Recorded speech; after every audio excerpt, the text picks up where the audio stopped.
Então, encerrando esse seminário, esse segundo seminário internacional, Arte, Palavra e Leitura, a gente tem a honra de ter José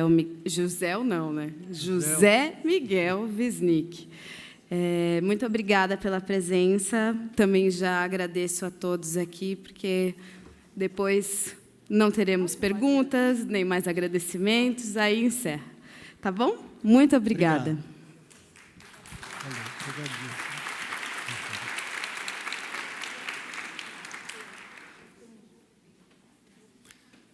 Testando o microfone, estão me ouvindo? Obrigado. Boa noite, então, a todas e todos.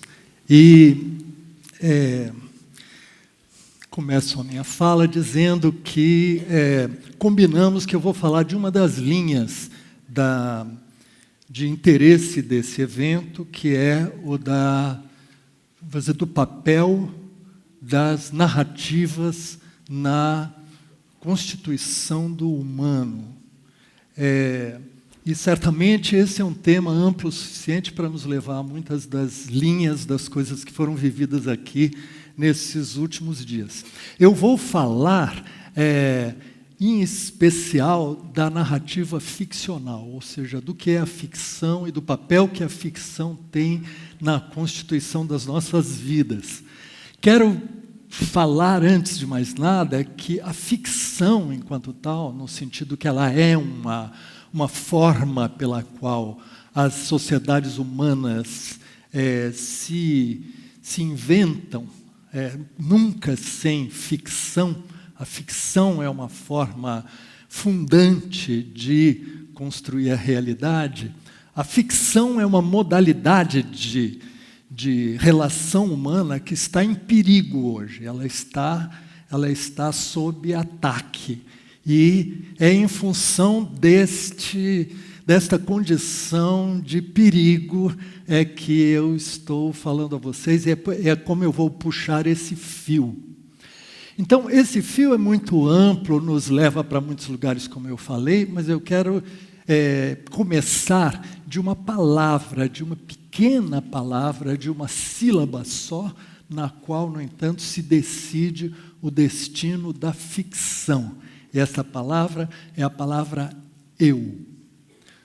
Pode-se dizer, né, que a ficção se decide no destino que é dado à palavra eu. Porque eu é uma palavra híbrida. Se eu disser eu é eu. Mas se você disser eu é você. Eu sou você perante você, você é eu perante mim. Ou seja, essa palavra está em permanente trânsito. E a possibilidade da gente fazer o intercâmbio, da gente trocar o lugar de eu e você, vamos dizer, condição fundamental da comunicação. Um linguista disse que é por isso mesmo que essa classe de palavras apresenta dificuldade para as crianças. As crianças em estado de entrada na linguagem, elas se atrapalham com essa palavra, nós podemos dizer, ou, de qualquer modo, elas não tomam para si o eu. Uma criancinha diz algo como se ela fosse na terceira pessoa, ela se chama pelo nome, né? Se é uma coisa, é minha, né? Essa coisa ou é dele, é do Adãozinho, é da fulaninha, é da criança, ela se trata na terceira pessoa. Nós vamos guardar essa ideia para adiante, porque ela está ligada ao fato de que a primeira relação que a gente tem com a gente mesmo é através desse ser de ficção, que é a gente na terceira pessoa.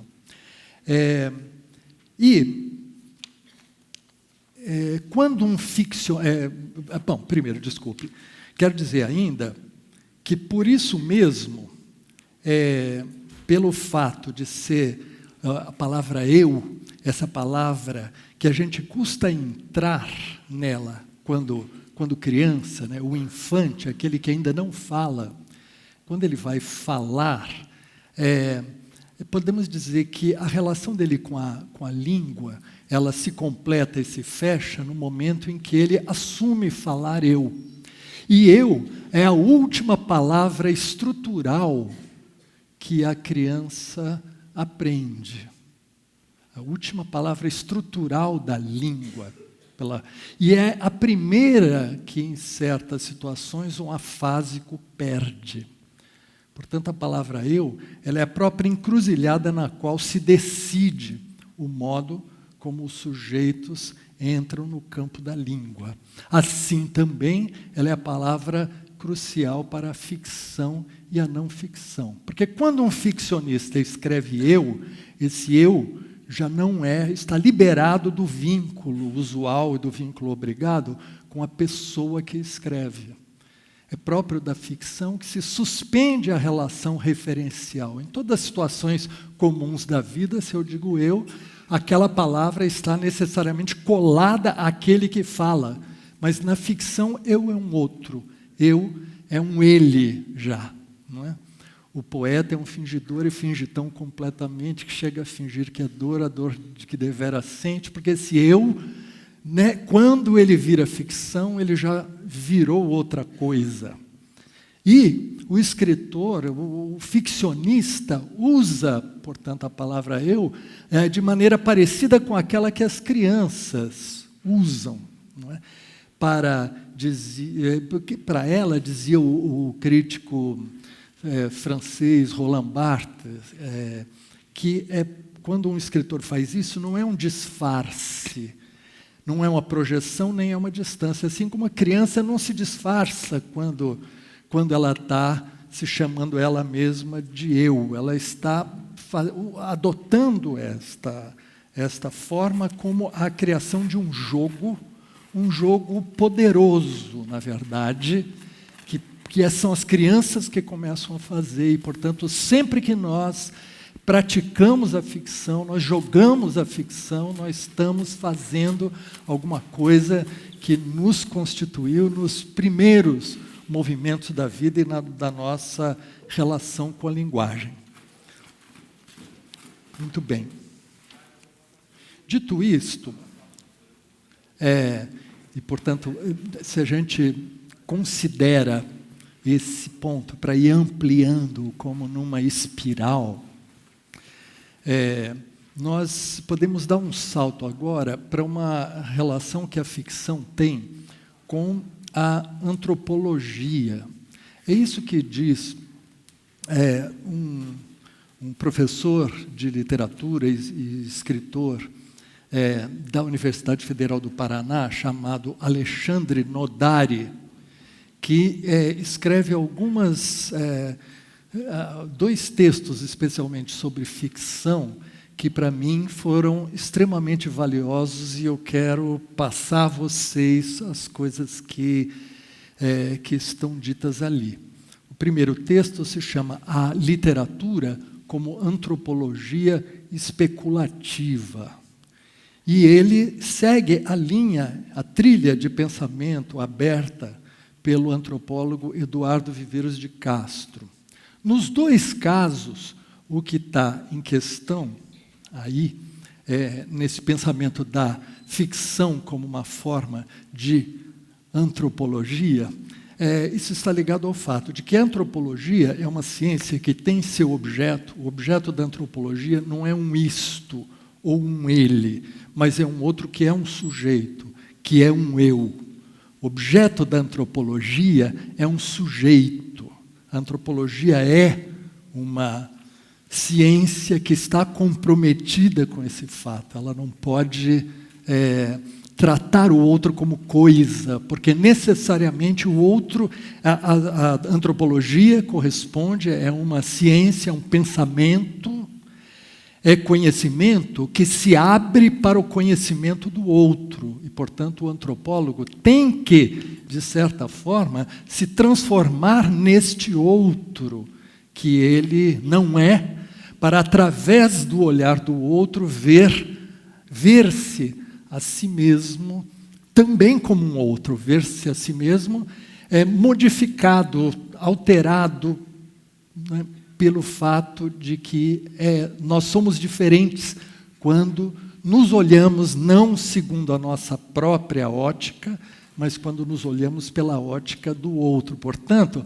a relação antropológica é uma relação reflexiva, não é? O outro incide sobre mim. E o mim já é um pronome reflexivo. Não é só um eu e um você que estão incluídos, mas é um mim, que é um eu para o outro, né? Um eu considerado o outro, um eu envolvido com o outro. Então, diz Nodari que para dar conta de um objeto que é um sujeito, é preciso que o sujeito da investigação se transforme ele próprio nesse objeto, que ele se objetive como um outro sujeito. Bom, isso aqui está sendo dito porque a ficção é uma relação que supõe que a gente se transforma em outro, a gente se transforma em outros. O ficcionista parte dessa transformação e nos convida, como leitores, para nos colocarmos como outros que nós não somos. Na verdade, a ficção faz com que a gente viva vidas de seres que não são da nossa classe social, que não são da nossa época, que não são do mundo que vivemos, do nosso repertório. A ficção nos faz viver vidas possíveis, vidas virtuais, vidas que nos remetem a outros mundos, né? Então, por isso mesmo, na ficção, não se trata de passar simplesmente da posição direta do eu para o tu, mas de uma relação transversal e oblíqua, através de um mim, não é? Ele usa uma frase de Clarice Lispector que resume isso, porque Clarice diz assim: tem o eu, tem o outro, até aí é fácil, mas há o outro do outro, e o outro do outro sou eu. Então, é nessa relação vertiginosa que a ficção, na sua potência, ela está implicada nesta potencialização do outro e potencialização, portanto, de si, né? E Nodari dá a essa modulação o nome de obliquação. A ficção é uma forma de obliquação, né? Não é mais o que era, mas o autor literário se obliqua em narrador, em personagens heterônimos, e o leitor se obliqua naqueles que, num texto literário, dizem eu, sem perderem a posição subjetiva. Porque no jogo da ficção, a gente embarca no jogo, a gente se esquece de si, não é? E realmente faz de conta, e não tem graça, e não teria graça se a gente não entrar e não embarcar numa aventura das palavras em que a gente é outro. Ao mesmo tempo, não quer dizer que a gente se esqueça que a gente é a gente e que, portanto, perca a identidade. Portanto, ela tem uma consciência e uma inconsciência envolvida na ficcionalidade. É esse o jogo, né? Estou consciente que sou eu, mas, ao mesmo tempo, me torno outro, esquecendo que sou eu. E isto se faz simultaneamente. Por isso, para a ficção, não importam mais a dicotomia entre verdade e falsidade. Ela é uma verdade de outra natureza, né? E ao mesmo tempo, consciente e inconsciente, objetiva e subjetiva, real e irreal, né? É como se houvesse um pacto na relação de ficção, em que é um pacto mágico, porque eu sou outro quando vivo a ficção, mas, ao mesmo tempo, um contrato esclarecido, porque eu não sou o outro, e, portanto, eu posso ter uma visão crítica deste fato de me ver como outro, né? Muito bem. É dentro dessa ordem, diz o Nodari, que a literatura pode ser compreendida também como uma forma de antropologia especulativa, que é uma expressão que usa o escritor argentino Juan José Saer. Assim como a imaginação simpatética pode adentrar a existência de qualquer eu virtual que compartilhe o substrato da vida, seja um morcego, um chimpanzé, uma ostra, ou seja, a imaginação ficcional pode partilhar a condição de tudo que é vivente. Né? Ao mesmo tempo, a ficção não examina a realidade, mas a existência, ou seja, ela não conta alguma coisa que aconteceu necessariamente, mas ela sonda o campo das possibilidades humanas, né? De tudo aquilo que é passível de acontecer. Portanto, o imenso campo das virtualidades que se abrem e portanto, retornam, digamos assim, para fecundar o real, não é? E para transformar o real, nesse sentido de fecundar o real, inseminar o real de possibilidades, que são o campo das possibilidades humanas. Muito bem. Os escritos de Clarice Lispector oferecem assim, abundantes realizações desse tipo de questão, pondo abertamente a nu, muitas vezes, o expediente da obliquação ficcional. Eu vou aqui dar um exemplo de um conto de Clarice Lispector chamado A Quinta História, do livro A Legião Estrangeira, de 1964, para concretizar, portanto, numa situação ficcional, esses conceitos de que estamos falando. Nesse conto, que uma mesma história é contada 5 vezes. A cada vez que ela é contada e recontada, é a mesma história, mas ganha uma outra dimensão. Porque justamente a ficção é aquilo que vai abrindo novas... Uma história não acontece simplesmente unilinearmente, ela acontece em múltiplas camadas ressonantes. E esse conto dá a ver isto.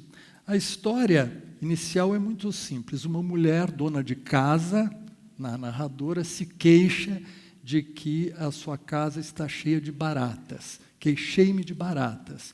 E uma senhora dá a ela uma receita para matar baratas. A receita é uma receita engenhosa, misturar partes iguais de açúcar, farinha e gesso. A farinha e o açúcar atraem as baratas e o gesso esturrica o de dentro delas. Elas se mobilizam. Assim fiz, morreram. Essa é a primeira história puramente pragmática e nas quais as baratas são pura e simplesmente um objeto a ser exterminado. Mas aí vem a segunda história imediatamente. O conto nem é tão longo assim, mas em poucas e vertiginosas voltas a história vai se transformando. A segunda volta, já com o título de O Assassinato, ela enfoca o fato de que, ao preparar a mistura, ao aviar o elixir da longa morte, aquela que narra que a mulher é afetada intimamente pelas vítimas que ela vai fazer. Ou seja, ali ela sente que a relação não é uma relação meramente instrumental e exterminadora, mas é um vínculo que a afeta, é um vínculo afetivo, que começa a se transformar num vínculo concreto e ardente com as vítimas, guiado pelo sentimento de ultraje e de um mal secreto, cheio de ódio e amor, graças ao qual, quer dizer, ela quer matar as baratas, mas sente que as baratas são minhas também, são delas também, de certo modo são ela também. Aí, portanto, a narrativa já insinua que você não se envolve impunemente com o outro, né? E tem uma frase que diz: como para baratas espertas como eu, espalhei habilmente o pó, até que este parecia mais fazer parte da natureza. Na terceira volta, a história se chama Estátuas. E agora o que ela contempla é o repasto orgiástico das baratas, refestelando-se na mistura mortífera. E isso é contemplado pela voz narradora, não sem compaixão, como o espetáculo das ilusões demasiado humanas, né? O modo como as baratas se atiram de boca naquela sedução, na sofreguidão de viver, não é? E envolvidas nas paixões cegas, a catástrofe que se arma por fora e por dentro delas, consumada finalmente nisso que ela chama de esse alvorecer em Pompeia, da qual a narradora é a primeira testemunha. Portanto, vocês veem que cada história é uma espécie de ressonância das histórias humanas, né?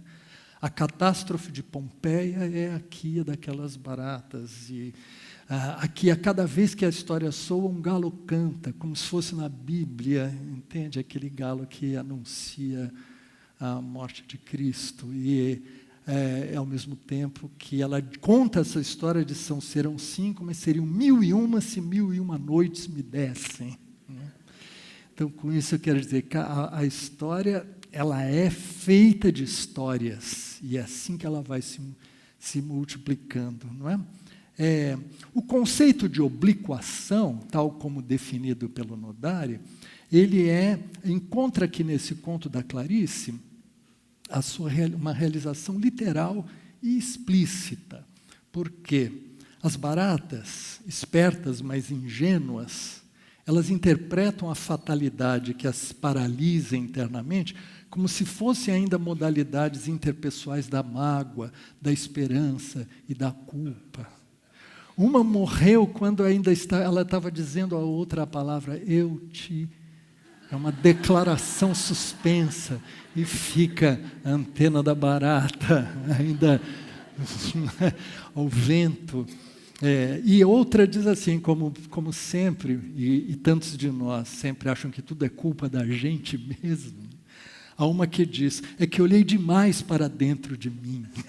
É que olhei demais para dentro de... A frase se repete e se suspende. É que olhei demais para dentro de reticências. E aí a frase continua dizendo, de minha fria altura de gente, olho a derrocada de um mundo. Portanto, é que olhei demais para dentro de minha fria altura de gente, olho a derrocada de um mundo.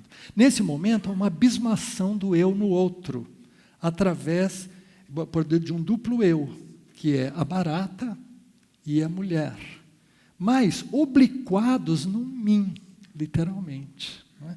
Que completa o círculo sem fechá-lo. É esse lugar em que a barata e a mulher são, não é? Ao mesmo tempo diferentes e são a mesma, uma sobre a outra, e é isto que faz com que esta mulher agora, já na outra volta da história, na quarta volta da história, as baratas mortas, ela se defronta com outro fato. No dia seguinte, as baratas subirão de novo pelo cano, em fila indiana, porque não acabarão nunca, porque essa é simplesmente, ali tem a ilusão de querer exterminar a mais resiliente das espécies, né? Aquela que não será exterminada por nenhuma tragédia atômica, né? E, portanto, que essa mulher se vê na contingência de se transformar uma espécie de escrava das baratas, né? A cada noite repetindo o seu rito de feiticeira. Muito bem. E assim vai, e a quinta história, a seu modo, uma fábula implacável sobre a impossibilidade de manter o outro no lugar de puro objeto. Lugar de dominação e de extermínio em potencial. Esse outro, que é a barata a ser exterminada, na verdade, nos remete a todo um mundo de uma tecnologia de todo tipo e bélica, que pensa o outro como algo a ser exterminado. É isto que a narrativa, nesta fábula, a narrativa de Clarice desmonta essa ilusão de uma maneira vingativa, pode-se dizer, até com as armas da ficção autoexposta. Ou seja, a ficção é uma arma contra a transformação do outro em objeto, que é uma transformação destruidora. Portanto, é nessa poderosa escritora, nós temos aqui uma expressão em cima do que é a ficção na constituição do humano, como sendo esta abertura transversal a um outro, em que nos transformamos e que nos transforma. Muito bem. Há um outro texto do próprio Alexandre Nodari que aprofunda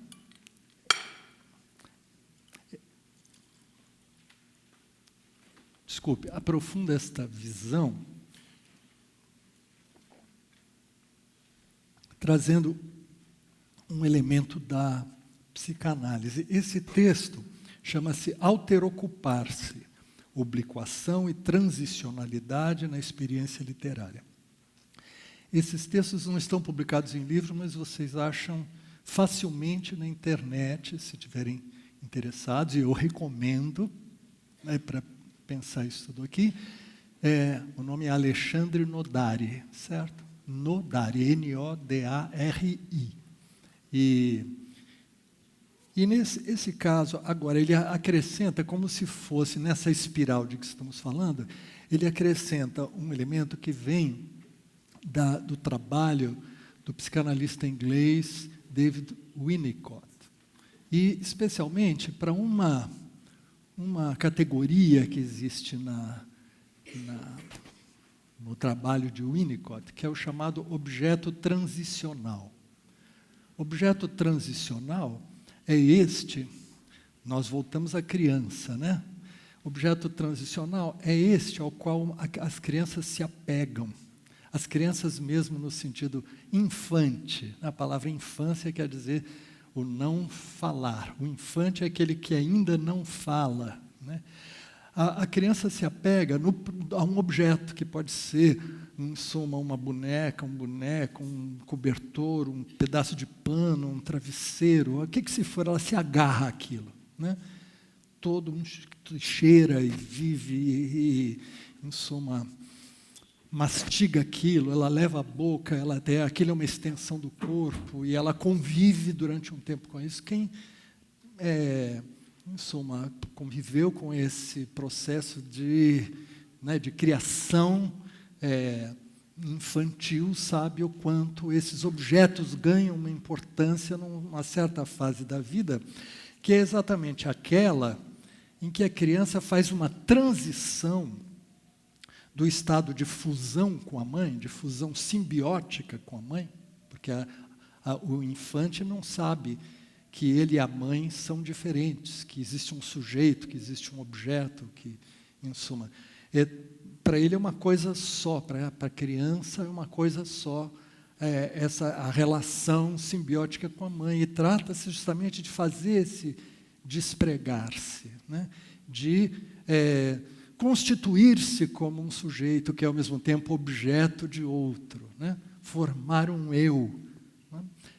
Isto não poderia se fazer, a julgar por essa experiência e por essa teoria, sem que um objeto apareça para mediar essa passagem, que é justamente o objeto transicional.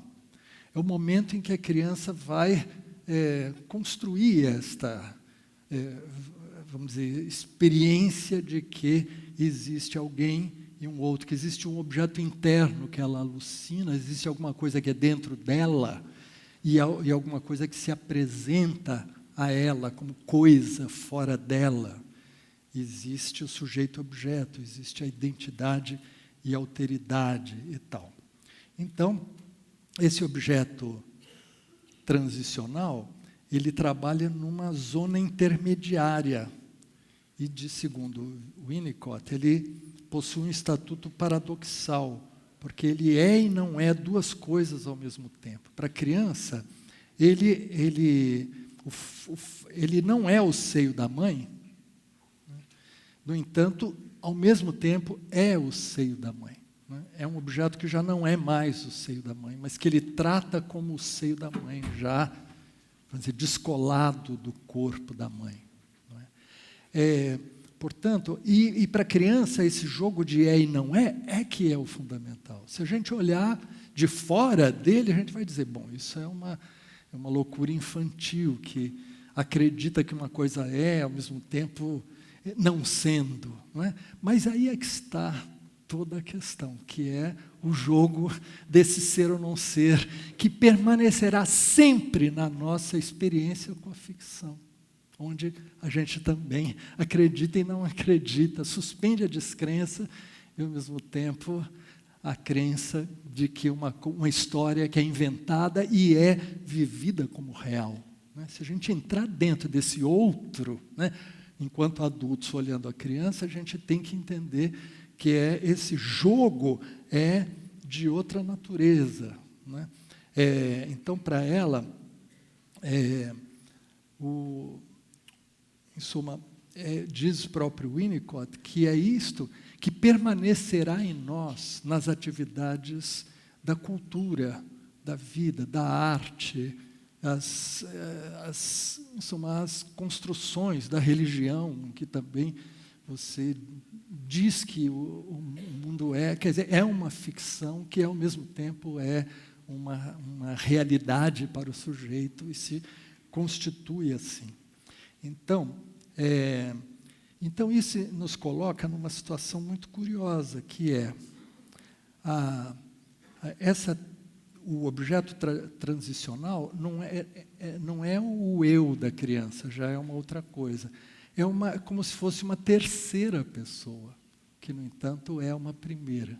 Né? E a questão aí é a seguinte, nós não chegamos a constituir uma primeira pessoa, não existe o eu, sem antes ter havido esse outro, sem antes ter havido o objeto transicional. A gente só pode construir um eu porque teve este objeto sujeito, porque o objeto transicional, para a criança, é também um sujeito, tem vontades, né? É algo com quem a criança convive e contracena, pode-se dizer que teatralmente, ficcionalmente. Né?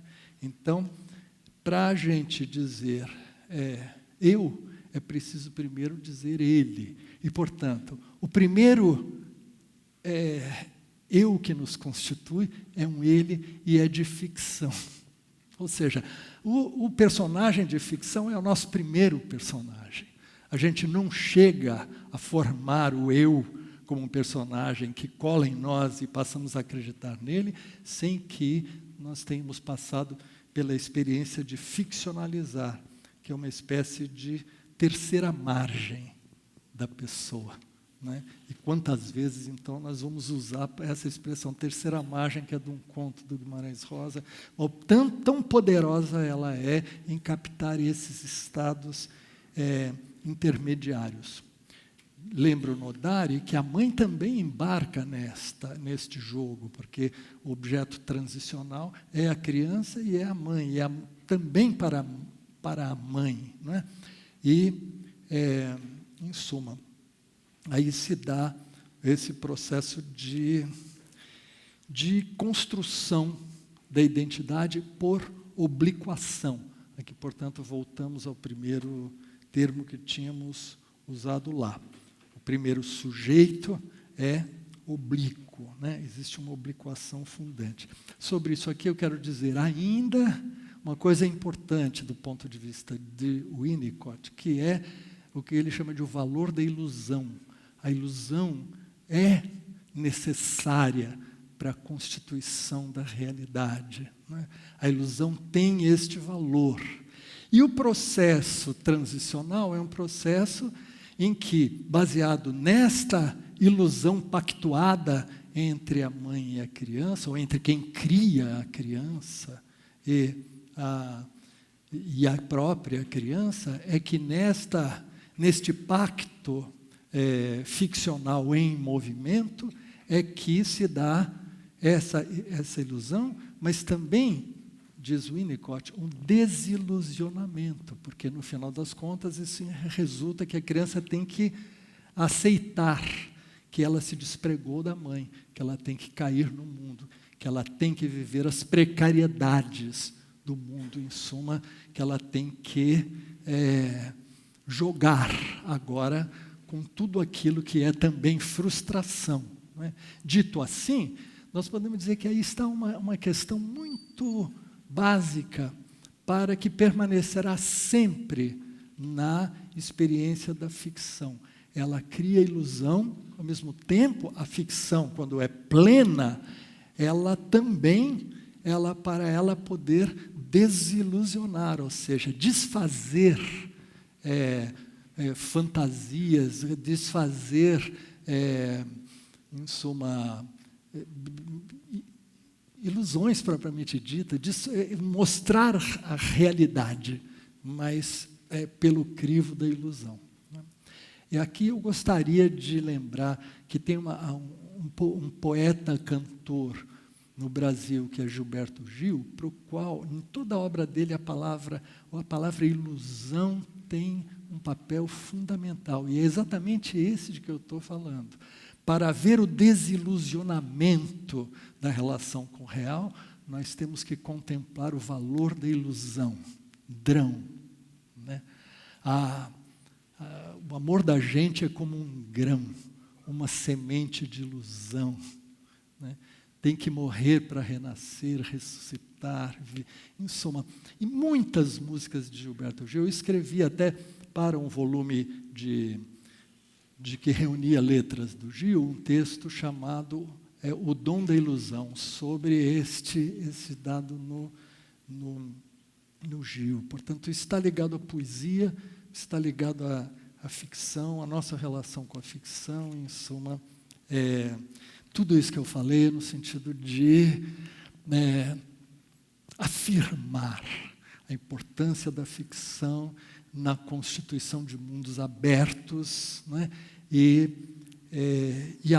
agora eu vou fazer uma virada, porque ir direto ao perigo de que nós estamos falando. Nós vivemos num mundo em que se dá uma atividade que é o contrário dessa ficção em estado público, em estado pleno, que são as fake news. Né? Fake news é ficção, mas uma ficção que tem uma função oposta. A fake news se tornou um sintoma do nosso tempo. Não é?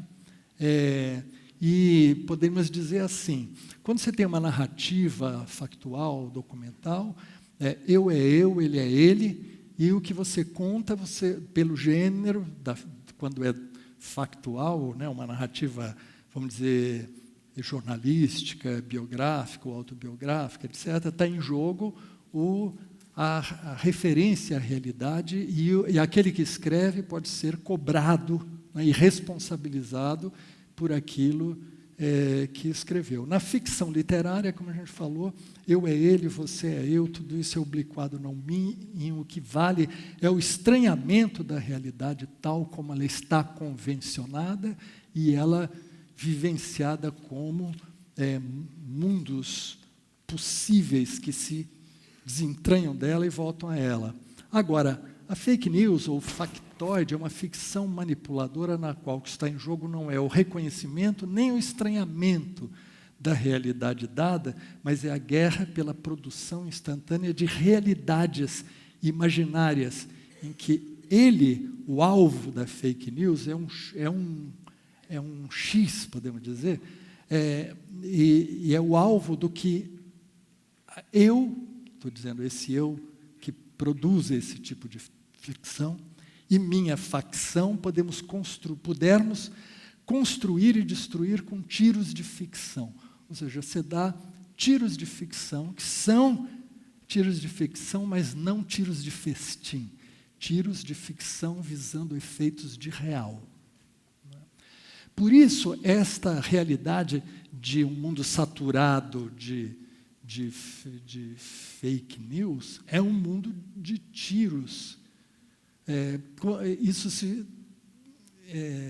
está perto de se transformar em tiros, seja como nos ataques de Suzano, ou daquele cara da Nova Zelândia, ou da morte de Marielle, que está intimamente ligada à cultura da fake news, pelo modo como ela é mesmo tratada por essas redes.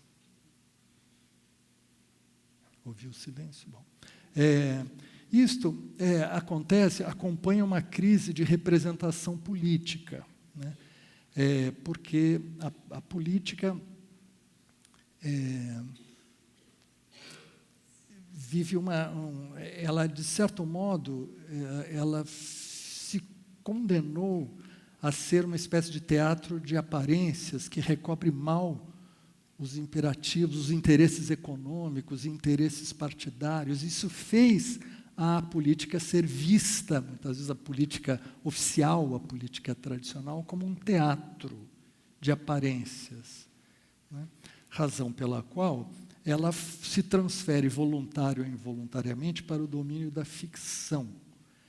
E a ficção, há um oportunismo populista no mundo, a palavra tem sido usada, que consiste em justamente fazer a política funcionar, não pelas mediações políticas, mas diretamente pelas redes e como instrumentos de poder, e as redes trabalhando como pela disputa da hegemonia narrativa, ou seja, elas se pretendem dizer o que está. Para tudo que acontece, cria-se uma versão que simplesmente reduz o que existir às ficções que acabaram sendo chamadas de pós-verdade. Alguém falou também que vivemos uma época de pós-mentira, porque é como se houvesse a corrosão da antinomia entre ficção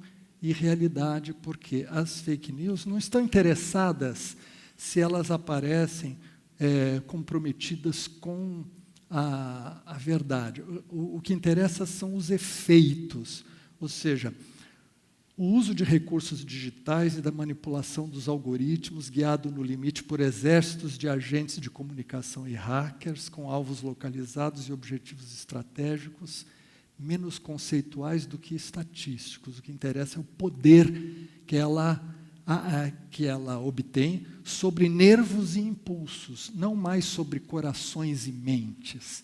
E, para resumir isso que eu estou falando, ela trabalha pela manipulação de fantasias paranoicas e por chamar os fantasmas, uma espécie de hipnose de massas que consiste em trazer à tona os fantasmas paranoicos de cada segmento social. Para juntar isso com o que a gente acabou de dizer, o que ela busca é justamente barrar o acesso ao outro. Portanto, o contrário daquilo que a gente falou da obliquação ficcional. Ou seja, trata-se não de alterocupar-se, como diz o Nodari, de trocar de lugar com o outro, mas de acusar o outro de ocupar o seu lugar, de ele invadir. Isso está ligado à ideia de uma conspiração mundial que ameaça os valores verdadeiros e que precisam, portanto, ser defendidos justamente com o uso de uma psicose de massas que é alucinada e paranoica. Bom, eu não estou trabalhando aqui com exemplos, porque isso faz parte do dia a dia. Então, tudo isso aqui está ligado é nesse contexto que também surgiu a categoria da autoficção, que é aquela em que o escritor escreve, usa o seu próprio nome e você não sabe se ele está falando, se aquilo é ficção, se ele é um personagem de ficção ou se é uma relação documental. Em suma, a autoficção, ela participa desse mesmo, ela apareceu junto com as fake news, não porque ela lide com o modo do falso, mas porque ela põe em causa a própria criação e construção do fictício, né?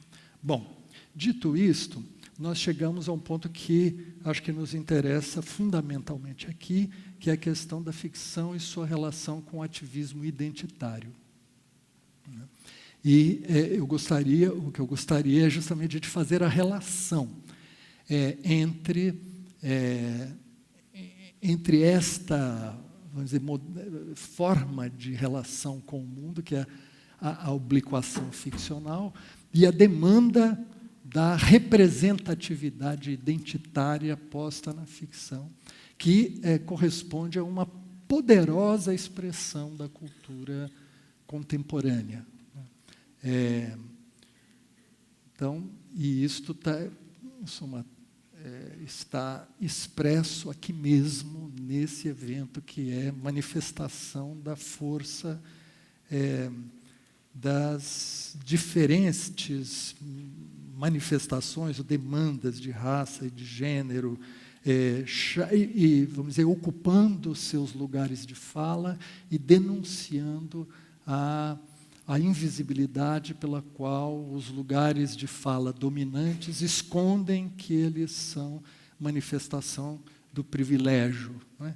E, portanto, é esta discussão que veio à tona e se manifesta também na poesia, na arte, e corresponde a esse momento da vida brasileira, que são esses anos, eu acho, em suma, do século XXI, em que o que seriam os não escolarizados, as periferias das grandes cidades apareceram, na verdade, mostrando-se como o centro da questão brasileira e mostrando uma capacidade de articulação e de expressão inequívoca. Eu acho que esse é o maior acontecimento da vida brasileira na cultura nos últimos tempos, foi essa voz que veio, de certo modo, substituir o grande ciclo modernista no Brasil.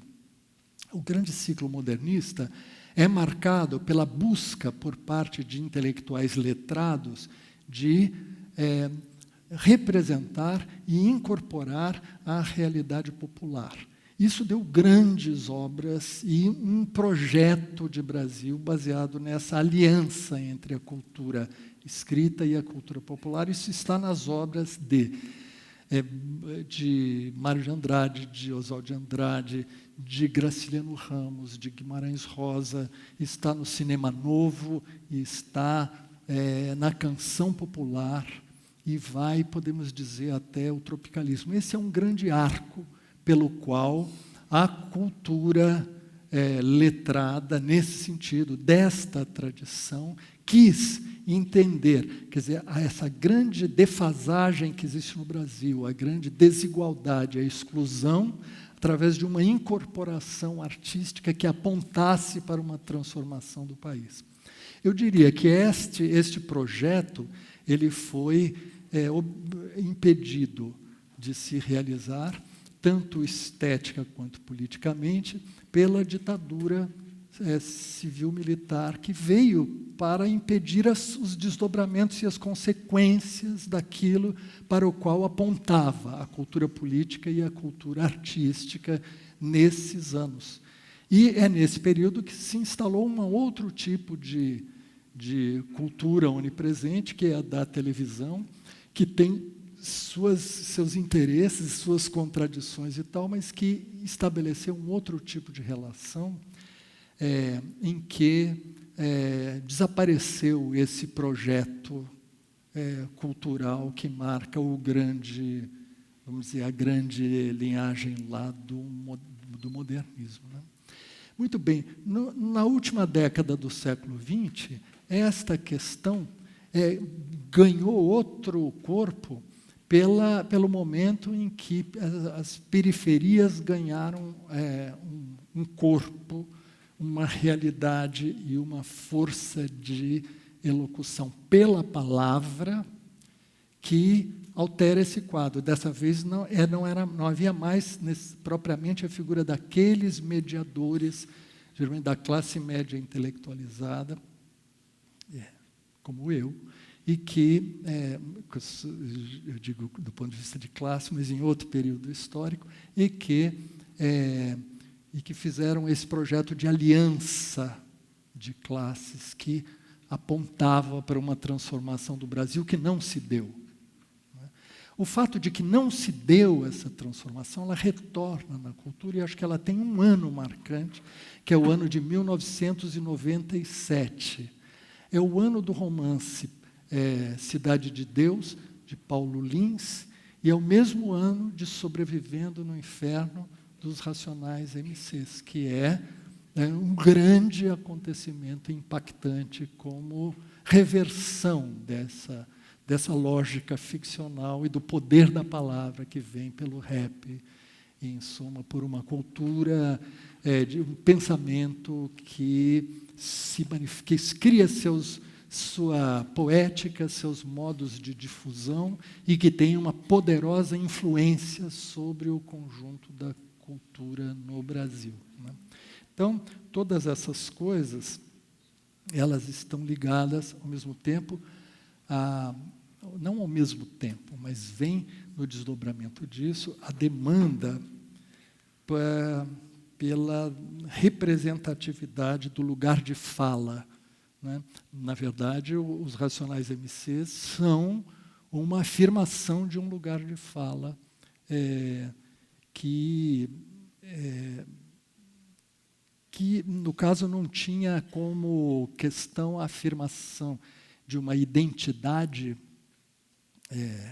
diretamente, mas o embate da identidade racial, social, com as formas da vida que fazem com que o destino daquela população, ou centro cultural a que estava condenada aquela população, é o Carandiru, e não outro. Por isso, o Carandiru como centro cultural é o paradoxo cruel, não é?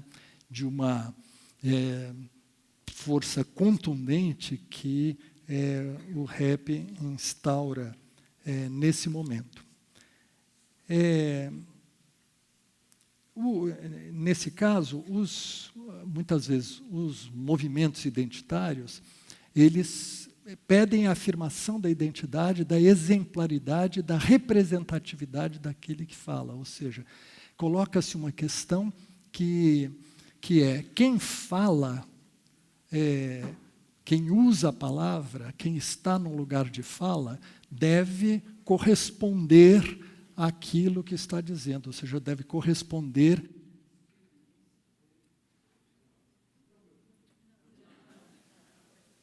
Oi, agora de volta. Ou seja, que o lugar de fala corresponde à condição daquele que fala, ou seja, que haja uma coincidência identitária entre a ficção e o seu representante. Isso nós sabemos, portanto, por tudo que estamos falando, porque corresponde a uma demanda de tomar para si uma fala que não é mediada pelo outro ou então invisibilizada pelo outro, por outras classes sociais ou pelos jogos de poder correspondentes. Isso, no entanto, nos coloca uma pergunta curiosa mais que isso, é uma pergunta crucial sobre a relação disso com o princípio da ficção, tal como eu tinha dito, porque estamos falando que a ficção é esse abrir-se ao outro, pelo qual você é o outro, e o outro mexe com aquilo que você é. Portanto, o princípio é a alteridade. Há, portanto, uma questão a ser pensada na relação entre movimentos identitários, por um lado, que enfatizam identidade e obliquação ficcional, que enfatiza a alteridade, né? É claro que as duas coisas estão interligadas, mas aí nós vemos situações diferentes. Às vezes, uma demanda por identidade, que é uma verdadeira negação das potencialidades da ficção. Esta é uma questão a se pensar, né? Por outro, a ficção como sendo alguma coisa que trabalha justamente entrando na possibilidade de trazer à cena um outro que estava invisível. Então, essa é uma situação riquíssima, contraditória, não é? Mas é justamente isto que nos... em suma, que para isso eu chamaria atenção aqui. Eu quero dar sobre isto um exemplo que, para mim, é um exemplo privilegiado de junção das duas demandas, ficção propriamente dita, nesse sentido da obliquação de que estamos falando. E, ao mesmo tempo, uma ação que é a ocupação e a afirmação de um lugar de fala em comum na literatura brasileira. E eu estou me referindo aqui ao livro do ano passado, de Giovanni Martins, chamado O Sol na Cabeça. Esse livro, eu vou comentar aqui os 2 primeiros contos do livro, que acho que já nos colocam dentro da situação a que estou me referindo. O primeiro conto se chama Rolezinho. E nele se narra uma situação em que um garoto, um narrador, é um garoto que vai numa linguagem oral de garoto pobre que tem no Rio de Janeiro, que acorda de manhã no meio do calor. Acordei, estava ligado o maçarico, sem neurose, não era nem 9 da manhã, e minha caxanga parecia uma que estava derretendo. Não dava mais para ver a infiltração na sala, estava tudo seco. Só ficou as manchas, Santa, a pistola e o dinossauro, manchas nas paredes, que colocam o sujeito num estado alterado, né, como a ideia, para ter uma ideia, até o vento que vinha do ventilador era quente, que nem o bafo do capeta. E aqui o segundo parágrafo começa dizendo: tinha 2 contos em cima da mesa que minha coroa deixou para o pão. Tem uma questão, portanto, 2 dinheiros ali para comprar o mínimo, e ele, ao mesmo tempo, quer sair daquilo e quer ir para encontrar com jovens amigos, ir para a praia e ter um rolezinho de praia, e que, no entanto, para o qual tudo é problema: o que comer, como se transportar, como pagar o ônibus na ida e na volta, e como atravessar tudo isso. São essas condições que são aqui escritas em linguagem, como eu disse, dessa oralidade carioca, periférica, não sei se essa palavra serviria, mas eu espero que vocês estão me entendendo. E é uma linguagem cheia de suspicácia, de promessa de prazer e perigo, onde cada nomeação, cada nome de coisa é uma avaliação de uma situação que é rente aos embates. Tudo está em fricção, tudo está em luta, né? E é dentro desse quadro que nós temos uma coisa que poderia ser um relato documental, poderia ser puramente, vou dizer, factual, poderia ser o testemunho de um lugar de fala, ou de uma condição social. Mas é mais que isso, é literatura no sentido de potencialização do que é a ficção. E é isso que eu estou tentando dizer aqui. Então ele fala como que ele se chama os outros, né, para formar o bonde, o grupo que vai junto para a praia, ao mesmo tempo que com drogas, o irmão... Aparece a figura do irmão mais velho, que diz para ele nunca se envolver com pó, conselho que ele assume para si. Tem toda uma coisa sobre maconha, pó e loló e cachaça, e ao mesmo tempo em que a narrativa de quem vai à praia, a polícia, que ao mesmo tempo, é polícia, mas pode ser maconheira e pegar a maconha dos garotos para ela mesma, ou pode ser contrabandista, pegar para traficar, pode ser traficante. Então tem essa vamos dizer, ambivalência da política da polícia, entre ser policial, ser violenta, ser traficante e ser consumidora da droga que ela reprime. Ao mesmo tempo, o playboy na praia, quando ele está sozinho, quando ele está enturmado, o modo diferente que ele se relaciona com esses outros garotos, né? A noia pela qual esses garotos que estão ali na praia, na verdade, para curtir aquela tarde de calor, mas ao mesmo tempo que parecem perigosos para o outro. O Rastafari comerciante, que aparece como gente boa. Não é? No meio disso, uma espécie de arrastinho dos menor que leva a mochila e o celular do playboy e que provoca, ao mesmo tempo, uma intervenção policial no qual esses garotos do rolezinho são capturados. Então, todos esses elementos se passam ali num fluxo permanente, como eu falei, que não soa documental, mas soa como no ritmo da experiência, que afinal leva, como é próprio do gênero conto, com a sua força, leva a uma situação em que tudo isso está concentrado, que é o momento em que ele, ali vendo que os policiais avisam que vão ver cada um se tem dinheiro, se não tem dinheiro, vai para a delegacia. Se tem dinheiro a mais do que uma passagem de ônibus, também vai para a delegacia. E ele sente que ali ele está, ele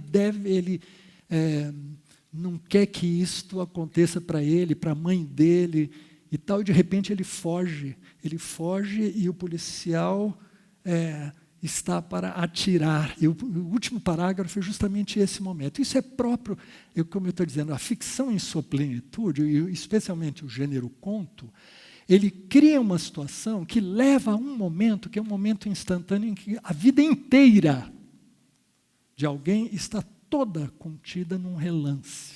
Não é? Isto é o gênero conto, isto acontece aqui, que é quando ele começa a correr, larguei o chinelo lá mesmo e saí voando.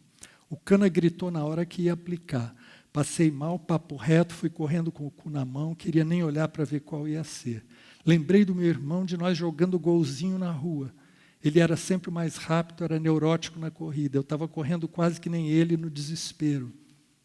Irmão que, por sua vez, morreu morto pela polícia, como nós sabemos no conto antes. Quase chorei de raiva.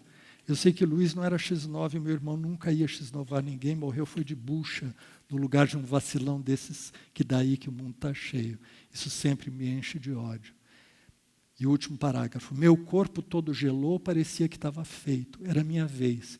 Minha coroa ia ficar sem filho nenhum, sozinha naquela casa. Mentalizei seu tranca-rua que protege minha avó.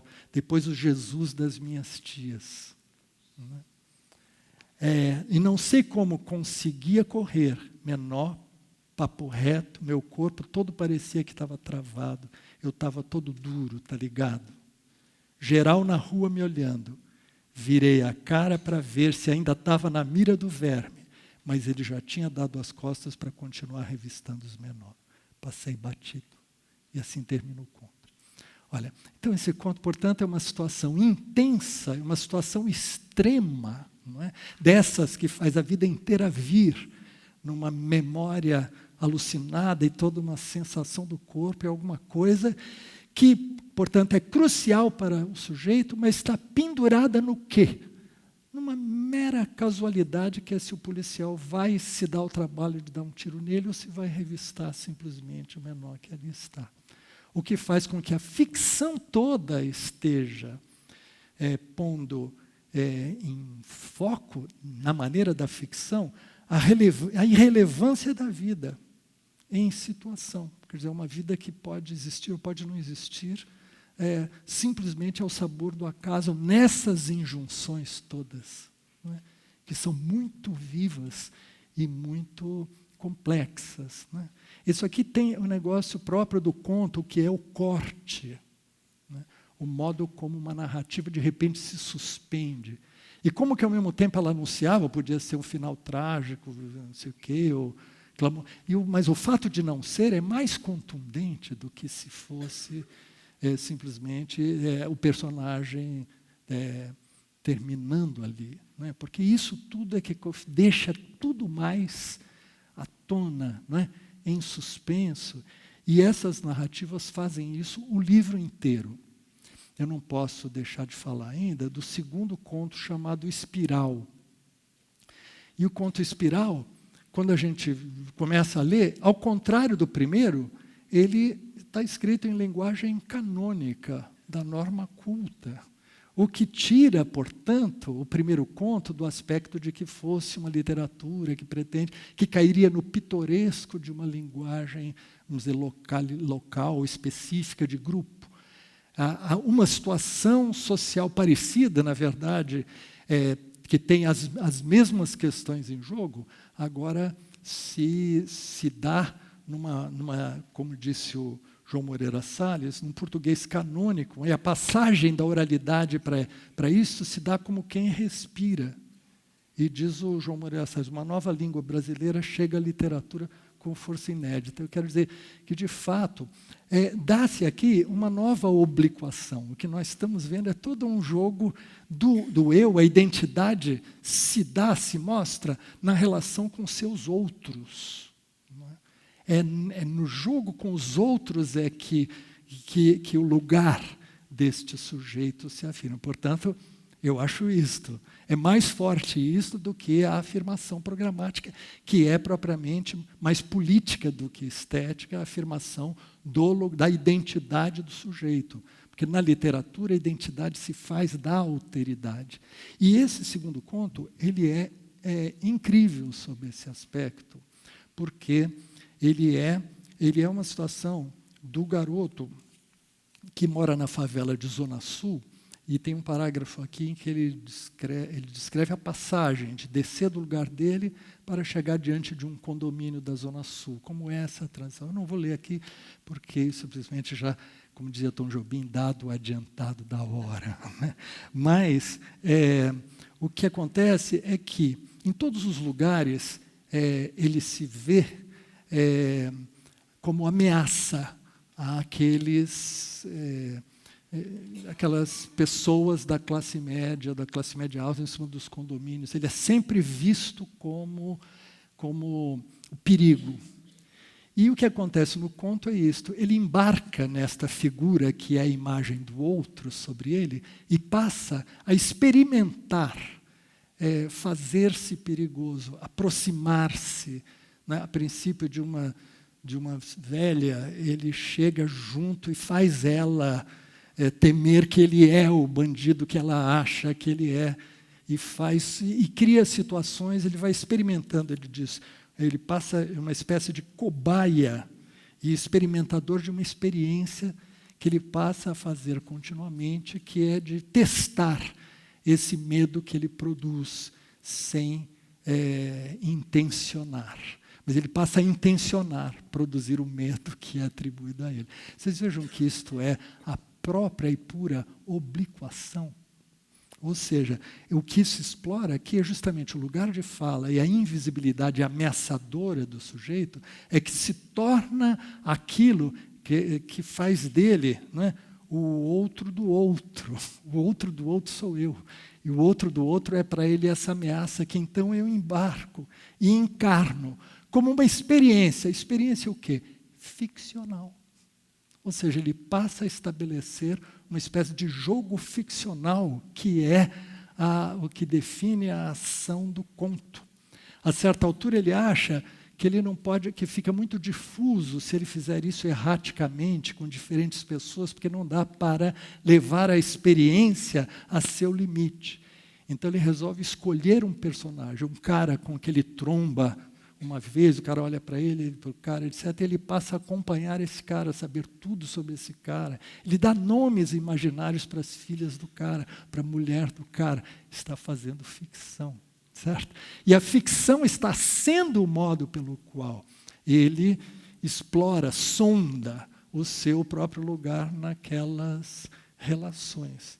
E assim vai, até que numa situação mais, vamos dizer, intensa, ele se aproxima e o cara percebe e entra no seu apartamento e ele fica olhando, porque o sujeito, de fato, foi tomado por essa noia. E ele fica olhando de um lugar onde tem a janela daquele apartamento. E aí, na cena final, é isto. O personagem, que agora se chama Mário, né, era o que ele fica mirando fixamente aquele ponto, aquele apartamento, aquela janela. Se eu o visse, também ele me veria. Alguns minutos depois apareceu o Mário, completamente transtornado, segurava uma pistola automática. Está ligado àquilo que estávamos falando, né? Tiros de festim e tiros reais estão ali naquele limite. Sorri para ele, percebendo naquele momento que se quisesse continuar jogando esse jogo, precisaria também de uma arma de fogo. E isto, aí o conto se chama Espiral. E, portanto, Espiral sintetiza, o título sintetiza poeticamente o sentido dessa narrativa, né? É um que está no cerne da ficção. A espiral da violência passa pelo imaginário e desemboca no real. Muito bem. Dito isto, eu quero só terminar voltando ao eu, do qual nunca saímos. Aqui no sentido de que o eu e o outro estão em jogo em tudo isso que falamos, né? Eu e você. Se não fosse a possibilidade que a gente tem de trocar eu e você, ou seja, ora eu sou eu, ora eu é você, e assim para todos, né? Portanto, se não houvesse essa possibilidade do discurso fazer essas embreagens, é assim que a linguística chama essas palavras que permitem essa troca entre os enunciantes. Nós diríamos, nós acabaríamos como se fossem aqueles carrinhos sem embreagem, só tem acelerador, de parque de diversões, que vivem desse gosto de se entrechocarem, né? Esta é a imagem que Lacan usa no seminário dele chamado As Psicoses, dizendo que, se não fosse essas mediações do simbólico, o simbólico é isso, o poder da palavra como sendo esse poder de fazer girar, não é? As pessoalidades, as subjetividades, em suma, de promover isso. Se não fosse isso, né, nós estaríamos como nesses pequenos automóveis que se vêem nos parques de diversões, lançados a toda velocidade num espaço livre, cujo principal divertimento é de se entrechocarem. Mas, além de darem prazer e de gratificarem a atração pela trombada, essas movimentações são reguladas, não reguladas, melhor dizendo, por essas relações de troca, de função, de distância, de relação, acabariam provocando, diz Lacan no seminário As Psicoses, uma concentração no centro da manobra de todas as maquininhas, como se fossem bloqueadas num conglomerado que não tem outro limite à sua redução que a resistência das carrocerias. O efeito, diz ele, seria o esmagamento geral numa mega colisão psicótica. Este é o estado de uma sociedade que vive de narrativas que estão feitas para bloquear o outro.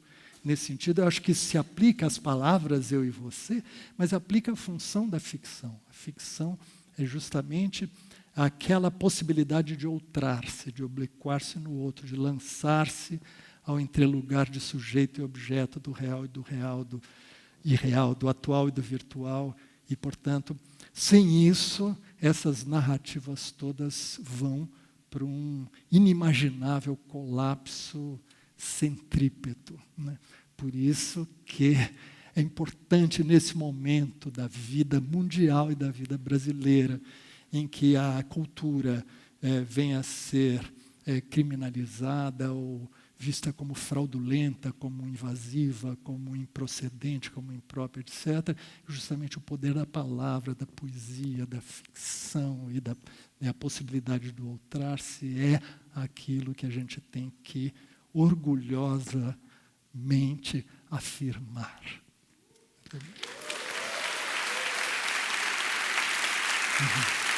Obrigado.